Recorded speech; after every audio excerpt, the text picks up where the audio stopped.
LJ Martin should have been a Walter Camp All-American, but what happened? Why is he not on that list? And obviously, we know Texas Tech continues to make waves as they have a landmark deal with Paramount. That and more on this episode of College Sports Insiders. All right, guys. Thank you so much for being here. Welcome back into College Sports Insiders. My name is Mountaineer Paul. This is your late night special as we dive into all things Big 12 and everything in between the lines. Here with the legendary third base coach for the Troy Trojans, Jackson Johnson. How you doing today, good buddy? It's been a minute, man. Tired, brother. As you know, I'm struggling here to get rolling tonight, but you know, this is definitely something that can help me get rolling when I start thinking about just the insanity, really, of both of these stories. So obviously, the Texas Tech story could be the lead story, but we've done so much Texas Tech here lately. I thought, well, we'll change it up and talk about a little BYU here because on today's show, we're going to get into it. LJ Martin obviously has been snubbed. Texas Tech, Paramount, they've got a docu-series coming out. What's that going to look like? And obviously our final thoughts, as always, if we get there. So let's dive straight into this. I'm super excited about the direction the conference is heading. I think that, you know, things are getting bigger. I think the conference is getting more recognition as a whole. But at the end of the day, man, when your best players, I mean, come on. Can somebody explain to me how LJ Martin is not Walter Camp All-American, Jackson, in the preseason? I mean, this is good grief. It's a mess. In the Big 12, Offensive Player of the Year in the Big 12 last year. Incredible rushing season, one of the most physical backs in the country. And I say this as a West Virginia fan that has somebody on the list at running back, Jackson. Yeah, because, like, honestly, I get having Ahmad Hardy in the first team. I get having Kawan Lacey on the first team as well. I will always understand Cam Cook being in second team as he should be. Now, not to say I don't like Caleb Hawkins being on the second team. It's nothing against him. But you weren't really going up against a lot of good teams in the American Athletic Conference, which, again, I get it.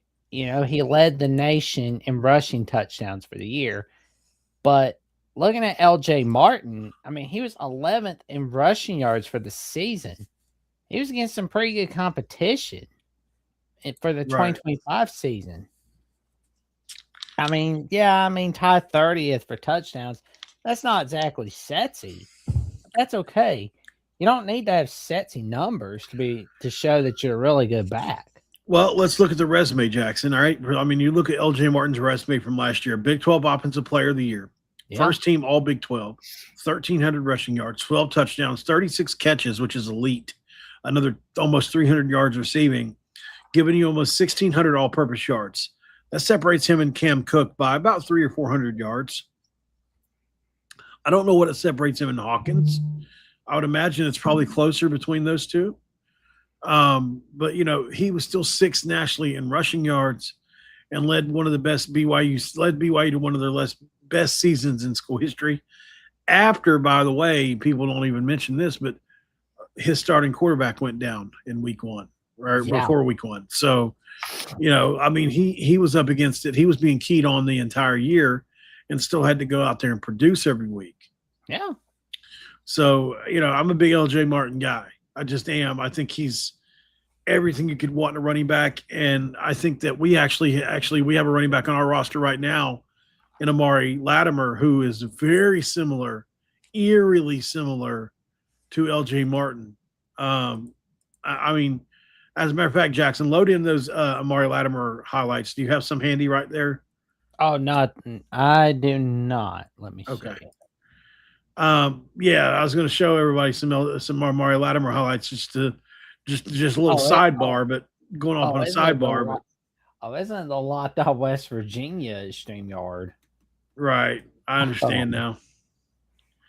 Yeah, but I mean, at the end of the day, though, like I was saying, you know, this dude is just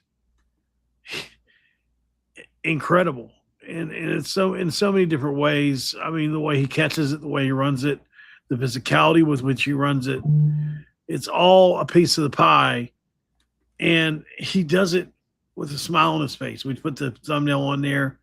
He's such a humble guy. Love the interviews I've seen him last year, and I'm not surprised to see him having the successes that he has had, because it's clearly deserving. He's clearly deserving of Yeah. that. But I mean, you can only put 4 guys on there. I get it, and it's not like the guys that went up there are chopped liver. They're not. No. I mean, they're not screwed, Jackson. No. And, there again, where it's like we said that Caleb Hawkins led the nation in rushing touchdowns. But that's huge in of itself right there. Those are not guys you want to mess around with. I mean, Keewan Lacey played a huge part in Ole Miss's run to the semifinals last year after Ole Miss, dealt with Lane Kiffin leaving in the middle of the night for LSU. But on the bright side, he played a part in helping make Ole Miss have Sean McDonough throw out his puberty voice against the Georgia Bulldogs at the Sugar Bowl. And, they lost to Miami, but I mean, at least they didn't go out with a whimper. Ahmad Hardy, played a huge part in Missouri's season for 2025, and Missouri has a huge season. Ahmad Hardy's going to play a huge part of it right there. I mean, he is the one main reason for optimism for the Missouri Tigers if they have a really big season. Well, your man crush on Eli Drinkowitz can continue. No. Jackson loves him some Eli Drinkowitz. He got a silly name, that's for sure. Which one's worse, his or Joe John's? Well, I like Drinkwitz is better than Joe John Finley. He doesn't know how to coach Michael Hawkins. Right. Yeah, that's true. He doesn't. So, obviously there are other BYU players on the list that could have been All-American candidates. The ones that got the recognition and Athlon come to mind. But, finishing up here with LJ Martin, I just think, most preseason teams are built on one of 3 things. You've got the production you had from the year before or your previous production. What is your returning role and what are your expectations for the next year? And do you have a projected NFL ceiling? If you do, that gives you major points. Martin checks all 3 of these, and he may be the most NFL-ready back of anybody in the country.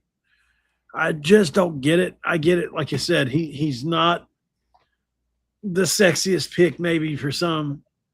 Cam Cook's got a little more, I don't know, shake and bake to him maybe. I don't know, maybe it's a little more box office running style because LJ Martin is literally Jerome Bettis made over. He's a guy that's just going to put his shoulder down and crank you. And, he's not slow, but he's definitely not a burner. Like, that's not LJ Martin's game. He's not going to go for 75 on 1 carry a lot. He's going to go for 75 on 3 carries, and you're going to get up with a bloody nose. You know what I mean? Like, that's what this dude is. I mean, 6'2", 230, 220, could be 240. He looks like it sometimes. And, similar to CJ Donaldson or others you've seen in the Big 12 the last couple of years, the big taller backs or a Derrick Henry kind of style is what he is and continues to be. So, I continue to be impressed with him as always, and wrong person there. But so I didn't mean to click on that. My apologies. A couple other people here from BYU we'll bring up really quick, because I think obviously you got LJ Martin, who was on the Athlon list, along with Bruce Mitchell, the center at BYU on the 3rd team. You've got Oliave, obviously, on the 4th team, as well as Satwala. And all those guys are pretty deserving. Definitely have no problems with them. I understand why those guys aren't on the Walter Camp All-American list, because it's such a prestigious list and it's really hard to get on, and you have to be one of your – I think there's only 4 spots open, right? It's depending on what position you play. So, yeah, I get that. Sometimes only 2. You know, I mean, at running back, you get 2. I think at like guard, tackle, center, and places, you may only get 2. First and second team, you only get 2, I think, maybe. But either way, just felt like this was a snub for him. I think it should give him some little bit of renewed vigor, maybe a little spitefulness to come out and play with this year. As I think LJ Martin's going to have just a majorly productive year this year, as they're able to build on what they left off with last year. Makes BYU a scary team for 2026, Jackson. Oh man, like the 2026 BYU Cougars, they are definitely going to be a team to look out for. You know, everybody's like talked about whether Texas Tech could be that Big 12 team that wins a playoff game, but BYU honestly could definitely be that team if things break the right way for them. 100%. Speaking of Texas Tech, we had to break on that note as we have some things to talk about the Red Raiders. Paramount, really. Talk about that next with Jackson Johnson.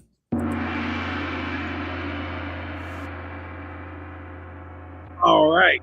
Back here with on West Virginia's Mountaineer Paul. This is voice of college football, Alabama's Jackson Johnson, as well as SEC Live's Jackson Johnson, as well as the Jacksonians Jackson Johnson, as well as College Sports Insider's Jackson Johnson, as well as sometimes the Rutgers channel Jackson Johnson, as well as all these other things that he does. I might add something else to that lineup as well, dude.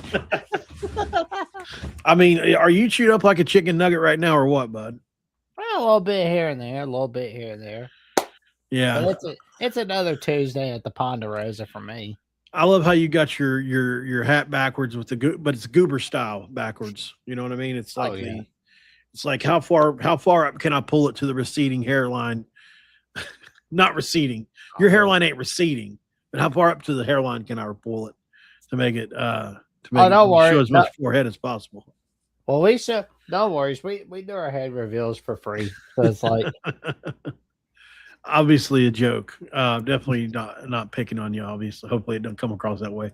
Oh, all right. So Texas Tech obviously got something going on, man, in Lubbock, and what I think is going to be so interesting is they've had the cameras rolling the entire time for the entire Sorsby saga. There was already cameras there. Just happened to be that way. Man. I don't think it was planned out that way. I mean, if somebody planned that out, you want to talk about some foresight. Let me get conspiracy on you here really quick. We'll explain what's going on first. So for those that you don't understand what's going on, Paramount and Texas Tech are linking up for a 4-part docuseries,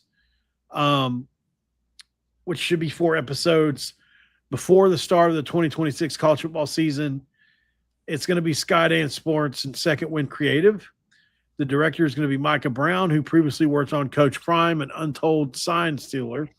So another Big 12 one here. The camera's been rolling since January, Jackson. So this is going to catch everything within the Sorsby spectrum. Ooh. All will be laid to bear. You can promise you that. And so production began in January 2026, and they've captured virtually the entire offseason, including the winter workouts for the Red Raiders, their portal and recruiting, the era roster and building, their spring practice, their coach meetings, their player development, their team culture, their summer preparation. I mean, this is a series that is designed to document in what Paramount people called one of the most consequential off seasons in the history of the sport. Kind of figured we would be seeing Texas Tech in Paramount Plus in some way, shape, or form. Because I mean, it's like every time I'm watching Landman on Paramount Plus, I see that Cooper kid wearing the Texas Tech hat. That told me right then and there, oh, we're gonna be seeing something about Texas Tech on CBS at some point, aren't we? Right. So what will they cover there? Well, they're going to cover head coach Joey McGuire. They're going to cover the building, the new team identity that they're building. They're going to cover some inside the access to the football program, the daily operations, the recruiting, the entire thing, all the way down to player relationships, coaches meetings, and even the realities of constructing contender in modern college football when you consider what they're going through right now with Sorsby and how that's kind of put a little bit of a road bump in their way. Maybe it's galvanized them, brought them together. Could also have that effect. We really don't know until you see them on the field, but it's basically, this is from Texas Tech AD Kirby Hocutt. He said it's, quote, an inside look at everything that makes Texas Tech athletics special, the people, the passion, and the relentless pursuit of excellence. That's Kirby Hocutt saying this. So you're going to get what they call rare access to team meetings, locker room, weight room, recruiting operations, coaching offices, practice planning, travel, like the whole thing. And I got to be honest, man, I'm going to watch every single second of this. And I'm probably going to cover it here on Locked On or here on College Sports Insiders. I mean, right back at you, man. I mean, come on, man. I only pray. I only could pray that West Virginia would get something like this. Maybe it's the big distraction, and this is going to lead me into my next point about this. But I think you'll see something like this with West Virginia on ESPN Plus in the future. Maybe West Virginia would have to start winning again before Rich Rod would be, because Rich Rod would be fun to follow around a camera with, right? I mean, that's just flat out fact. The stuff that he says, you never know what he's going to say. You'd have to bring Pat McAfee's got a lot of pull at ESPN, and well, I mean, if you added McAfee to the equation somehow, then yes, that would probably push West Virginia into a position to be one of a front runner to maybe do something like this. It's just really crazy that Paramount, and I wonder if Paramount sent cameras to a few locations and then just picked the best story, and the Sorsby story just happened to blow up. Oh, kind of like a Big 12 equivalent of Hard Knocks, so to speak. Right, exactly. So here's my conspiracy theory. Texas Tech knew that they were going to bring this to light and used it as a way to get eyeballs on their program through the Sorsby saga spectrum. Obviously, I don't think that's real, but I've heard some people speculate that today. And I was just thinking, man, let me put my tinfoil hat on for a second and think about this. It's not logical. I mean, if somebody did have that kind of foresight, then you need to go check them to see if there's some kind of median, because to have that kind of foresight would be insane, Jackson, like to know something like that. So I continue to be amazed by what Texas Tech is. And I have a question for you here, because we talked about everything that's going on now with the deal with Paramount, how they're going to handle it, what's going on. I did a video like a week or two ago on this channel, and I had Joey McGuire, and I had literally 5 or 6 things floating around his head. I think it was Sorsby. It was a couple other things. Texas. And it just said distracted, too distracted. Is Texas Tech too distracted now? I'm worried about that, to be honest, to an extent. I mean, they've got a lot going on, a lot cooking in the kitchen. You've got a docuseries going on. You got the biggest scandal. I don't really think it was a scandal, but people will call it a scandal, whatever you want to call it. One of the bigger stories of the last few years with Sorsby. You've got, the expectations for the team and what they're doing. You've got Cody Campbell, the billionaire who is in the background of it all, who I'm sure will be all over this docuseries. He'll be everywhere. Of course he will. He's gone from loved to hated so quickly. It's wild.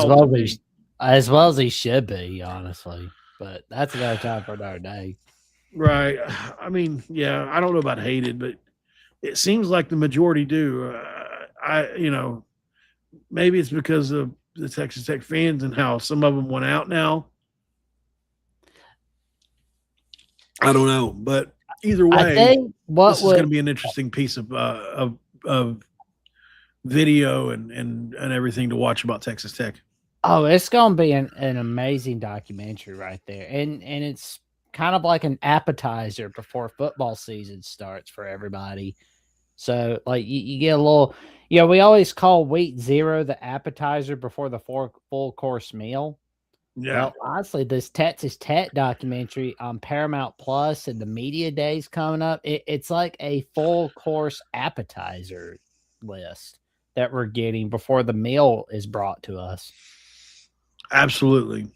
So, yeah, this is interesting how these stories connect in an interesting way. Obviously, BYU is about earning it, and they feel like LJ Martin earned his ability to get the Walter Camp Award. I mean, I'm sure they probably are upset about that a little bit, maybe not too much, but they're not going to focus on it all day. But I would have paused if I was in Lubbock or if I was uh, in you know Provo yesterday today and heard that. I would definitely pause and be like, wow, not even a finalist. So yeah, there's that obviously, and then Texas Tech and what they're doing right now. What a national, I mean, what the level of national recognition they stand to gain from this series is immense. And I don't even know if you can quantify and put it in the words.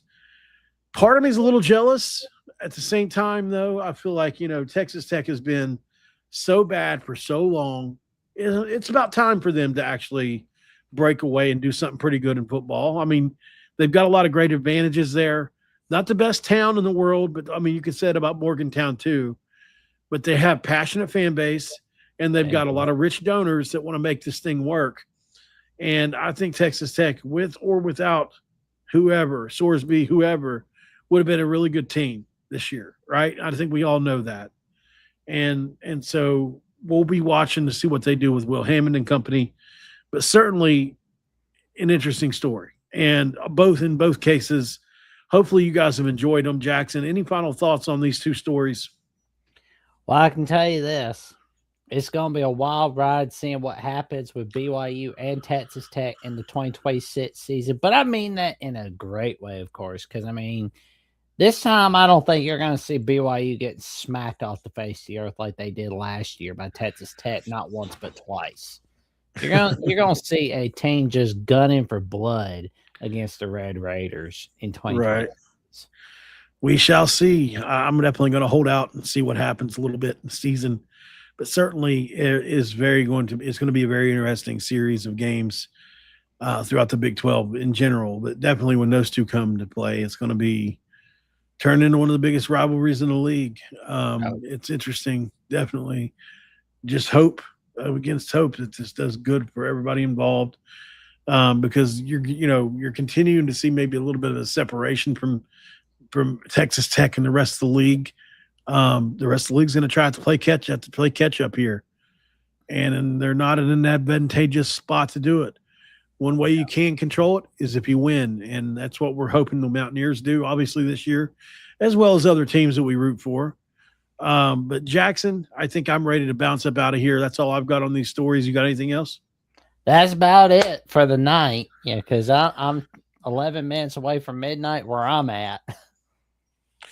My eyes are like crossing a little bit. Like it's like, okay, time to get out of here. Oh, there you go. Yeah, you're about turning Jack Elam in a little bit. Yeah. Yeah. All right, guys. Thank you for being here. We're going to go ahead and bounce. We'll be back tomorrow, as always, on College Sports Insiders and Locked On West Virginia. Can't thank you enough for being here. Make sure you like, share, subscribe, the whole thing. And we'll see you on the next one. If you're watching over on X, come over to YouTube and subscribe at College Sports Insiders. Once we get to 500, which we're like 100 people away from or whatever it is, we're giving away some money. I think $100 $100 giveaway. $100 giveaway. So just come over and subscribe. We'll shoot you the money. No big deal. We'll show proof on live camera and everything that we did it. So yeah, absolutely. Come over and subscribe to the channel on Locked On. We're, obviously here at College Sports Insiders, but also Locked On West Virginia if you're not there too. I'm a little bit out of it right now, so we're going to go ahead and bounce. We'll see you guys tomorrow here on College Sports Insiders, where Jackson and I definitely want you to always love college football, love college sports, just like we do. And we'll see you next time. See you next time, folks.